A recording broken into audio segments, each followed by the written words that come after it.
Well, on behalf of the Saskatchewan Coroners Service, I'd like to extend my condolences to the families, friends, victims, and survivors of the tragic incident that occurred on James Smith Cree Nation and in the town of Weldon, Saskatchewan. We are grateful to the RCMP, municipal police services, and other law enforcement members who worked tirelessly for Miles Sanderson and the first responders to find Miles Sanderson, and the first responders and healthcare professionals who have provided critical support in James Smith Cree Nation, Weldon, and across the province. I would also like to thank the families of the victims for their patience and understanding as we processed the crime scenes with the RCMP. This was undoubtedly a heartbreaking event to witness.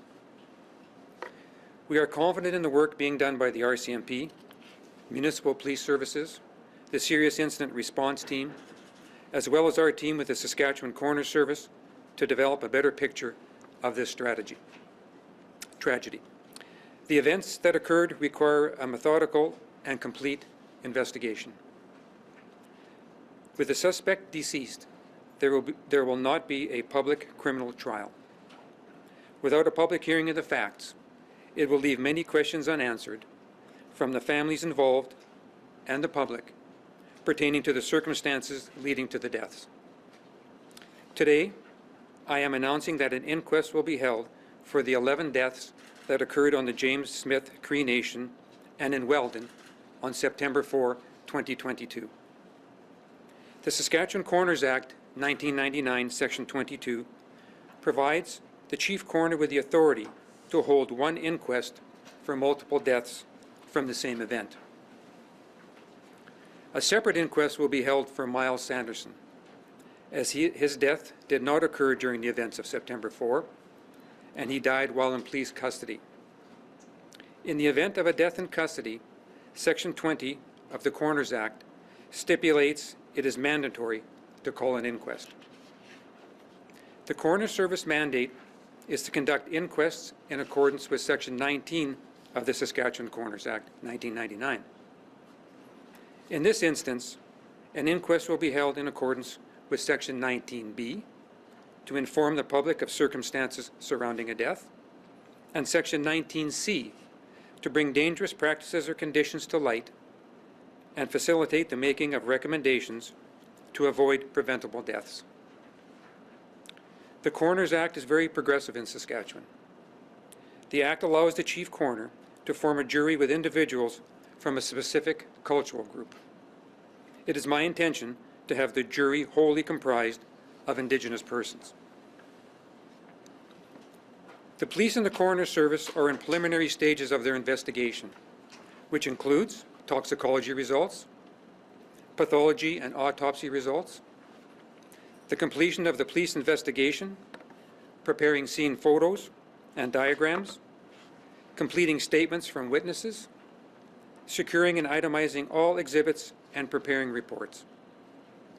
As you can appreciate, an inquest cannot be held until the investigation is complete. From there, additional time is required for the administrative aspects of an inquest, such as the assembly and disclosure of the evidence gathered for the various parties that will have standing at the inquest, developing the witness list, preparation time for the inquest coroner, coroner's counsel, and those receiving disclosure, summoning a jury to hear the evidence, determining a location for the inquest, and the logistics. While this is in progress, the Coroner Service will be reaching out to the families of the victims to explain the reason for an inquest, the process, and offer their support throughout the inquest process. It is estimated that an inquest could occur in late spring or early summer 2023. The time frame is common when preparing an inquest. The service will move as quickly as possible to facilitate the inquests. Some may question where there will be an inquest opposed to a public inquiry, similar to the recent inquiry in Nova Scotia. The province of Nova Scotia does not have the legislated ability to hold inquests. Therefore, a public inquiry is held. A public inquest in Saskatchewan will serve the same purpose, with the added ability to have a jury hear the facts, make recommendations, and hopefully prevent future occurrences. I would like to remind the families and the public that an inquest is not designed to find fault. It is a hearing to establish the events leading to the death, find a medical cause of death, the manner of death, and provide recommendations from the jury to prevent similar occurrences. Thank you for your patience as we continue the investigation process. I would now like to open it up for questions. I would ask that you please state your name and the media outlet that you represent. There will be an opportunity to ask one question and one follow-up question before moving on to the next reporter. You said that the first inquest will be about the 11 deaths. Does that mean Davey and Sanderson will be included in that first inquest? At this time, that's what we were hoping that we could do that, but we'll wait to see as the further investigation comes through. And you said that you would like the juries for these to be entirely comprised of Indigenous peoples. Can you explain that? This happened on a First Nation. It impacted the First Nation community wholly, and I believe that to make sure that the people on that First Nation feel comfortable with the people that are going to hear the results. Sam Sampson from CBC National. I'm just hoping that you could explain a little further the differences between the public inquiry and this inquest, because as you mentioned, people really, really want answers. Yes. So they want transparency. So if you could, please. Okay. Well, the reason that we're calling a public inquest is for the transparency, so that we can have a hearing where all the evidence is brought forth. A jury will hear the evidence, they'll weigh the evidence, make recommendations. That doesn't happen in an inquiry. It's a different setup altogether. There is not a jury of their people that live in that area or from that area to hear the evidence. So the idea of an inquest is to be local to the people that it affects, that they get to hear the facts, and that the decisions are made from there. And that's totally public? It's totally public. Everything will be public. There'll be a full disclosure to the people that have standing prior to the inquest. And at the inquest itself, it's open to the public, it's open to the media, anybody can attend, and there'll be, the witnesses will give their evidence, all the evidence that's been gained by the police will give their evidence, completely open to the public. And it mentions support throughout the process for families. What does that support look like? We have a family liaison consultant, and we'll probably be asking for some other people with the expertise to work with the families ahead of time so they understand the process of an inquest, what to expect, and what we can provide them for assistance as we go through the inquest itself. Because there'll be many questions. Most people have never attended an inquest, and we're there as their arm of support. Alison Bamford with CTV. Just going off of Lisa's question with Damien Sanderson. So since he's being grouped into those 11, does that mean right now coroners are thinking that he died on September 4th and is maybe considered a victim? Can you give us any insight? No, we've made no leap to that at all. It's just that everything that happened was on September the 4th that we believe. So as the coroner, I'm allowed to put all those multiple deaths into one inquest. If something comes up from the RCMP investigation in the future that would discredit that or make it different, then we would change that plan. But as it stands right now, we're looking at all 11 deaths from the First Nation and Weldon for one inquest. And have all of the autopsies for those 11 as well as Miles Sanderson been completed yet? The preliminary portion has been done, but we will still be waiting for the toxicology, the final pathology report, and there's some neuropathology that we'll be waiting for as well. And that's going to take at least probably 3 to 4 months before we find those results. Troy Charles with Global Regina. Yes. The Miles Sanderson inquest, is that, do we expect that to happen before this, the 11th death inquest as far as the time frame goes? You know, I don't know exactly how the time frame will that work. This will be an inquest that's larger than normal to start with for the victims on the First Nation.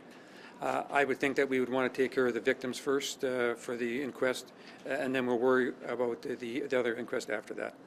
And as far as the location, I know you talked about local feedback. Do you have an idea of where you want this to? It will be in as close proximity where we could host it to the James Cree First Nation. That could be Melfort, could be Prince Albert, it could be right on the First Nation yet. We'll be working on the logistics of that and working with the local chief and the tribal council there. Nikki here with the Canadian Press. I was just wondering, when was the last time that an inquest was held into mass deaths like this on this scale? We've never had one this large in the province of my knowledge. We did have one maybe 5 or 6 years ago. I don't know the exact date. There was deaths in the long-term care home of carbon monoxide poisoning. I believe 5 deaths. And the coroner of the day, chief coroner of the day, held one inquest in that. And then, you know, when the mass casualties did occur, did the Saskatchewan Coroners Service, I guess, execute their mass fatality plan? And maybe can you discuss the role that the Saskatchewan Coroners Service had in those early days? Okay, we did a smaller version of our mass fatality plan. We sent our North Regional Supervising Coroner to the scene to act as a on-scene commander for our group. We sent 2 coroners to the scene. They visited every scene, made sure that all the bodies were identified properly, and then were transported into Saskatoon for autopsy. So our coroners are on scene at every scene with the RCMP hand in hand, working with them at the crime scenes. Yes? Does this mean that we won't be getting any more information on these things, such as the cause of death of Miles Sanderson, until this inquest happens? That's correct. The cause of death we determined by the jury. So the coroner service, once an inquest is called, the jury decides on the cause of death from the evidence that they hear, and they'll decide on the manner of death.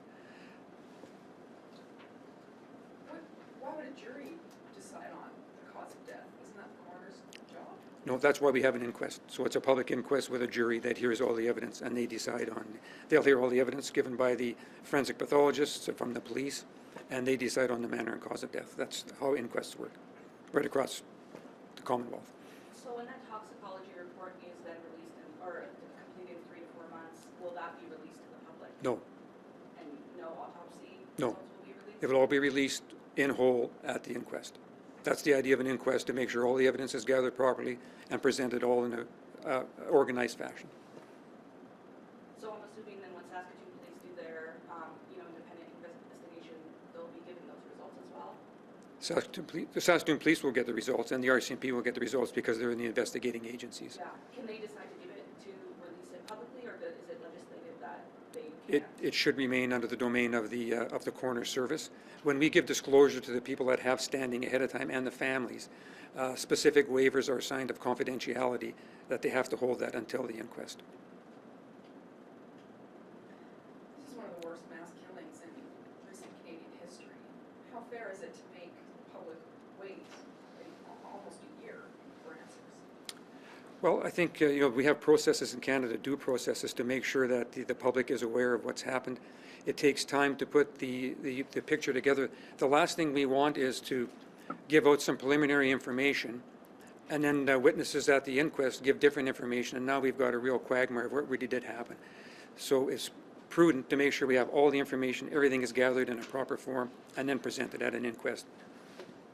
How urgent do you find this specific case to be, considering that it's such a public safety matter? Oh, certainly very urgent, and we're going to work as quickly as we can. I've given you a time frame. It's probably the absolute longest it will take, and if we can get it done in a shorter time frame, then we will do that. And you're former Saskatoon police chief. Yes. Correct? This is kind of similar to Mickey's question, but can you just talk about the scale and scope of an investigation like this from the coroner's service? Well, it's certainly a large, complex investigation. That's going to take many, many hours to put the pieces together, and of course, the reporting and the documenting afterwards is huge. So, I think people see the police or the coroners going to a scene, and it's assumed that we can take care of all that very quickly because now we've seen the scene and we can come to our conclusions. But there's a lot of work that has to be done to verifying facts, quantifying facts, making sure that the diagrams, that everything is ready for court. The courts expect now, and our inquests expect a higher level of presentation now when we do our inquests, so that it's easily accessible from the public, and that can be easily transmitted to people that are listening to it. So it's a very, very big, complex issue that, especially with dealing with multiple families, different interests, trying to work with the families. So there's investigative parts, there's working with the family parts, there's documenting parts, and then there's going to be the presenting parts as well too. And sorry, just to clarify, is the jury going to be completely Indigenous, and has that ever happened before? Yes, we've held it a couple of times. We had one in Black Lake 3 years ago. It was complete Indigenous jury, and we held that right on the First Nation in Black Lake. How many jury members do you expect to have? There's 6 jury members are allowed for the act. Yep. And I will advise, and this is the only information I can give out right now because I know there's a lot of interest in this, but the preliminary results of the autopsy for Miles Sanderson, and this is very preliminary, has found no blunt force trauma causing his death. So from the external examination from our chief forensic pathologist, there is no external blunt force trauma that was contributing to his death. So we still need the toxicology report yet, the pathology, and the neuropathology report. So this is very, very preliminary, but that's the best I can give you right now. What does that say to you? No blunt force trauma. It shows that there's no outward pressure that would have caused his death. I'm not going to surmise what that means. Why would you choose to reveal that in a police custody? Are you trying to, like, keep any response from the Indigenous community that he was beaten by the police? Not at all, because I think, That's very specific, sir. Yes. What you're saying. yep, And you just outlined that you're not gonna release any specific details about this. Yep. And yet you're releasing this. yes.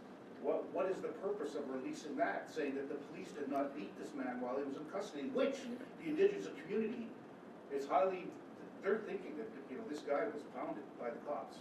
I absolutely agree with your point on that.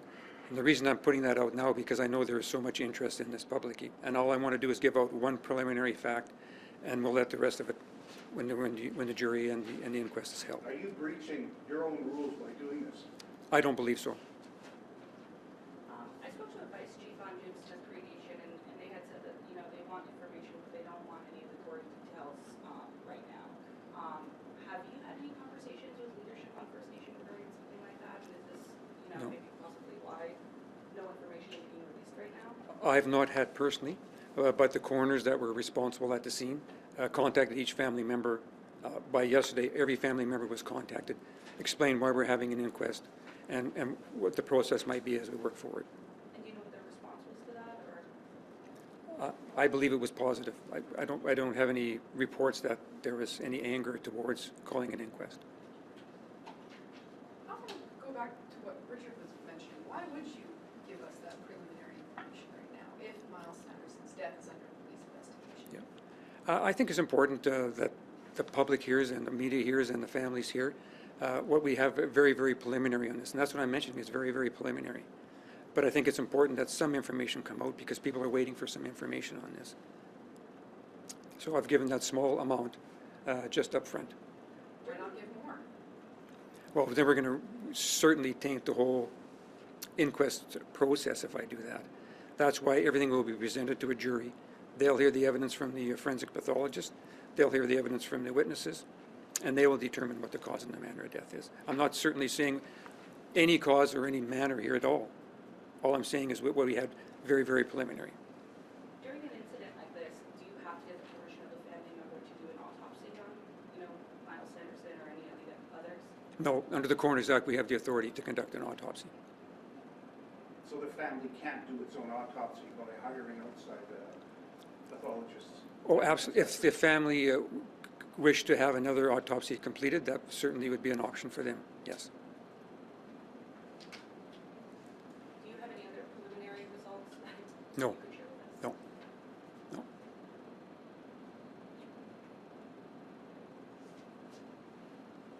Okay, well, thank you very much for coming down this morning.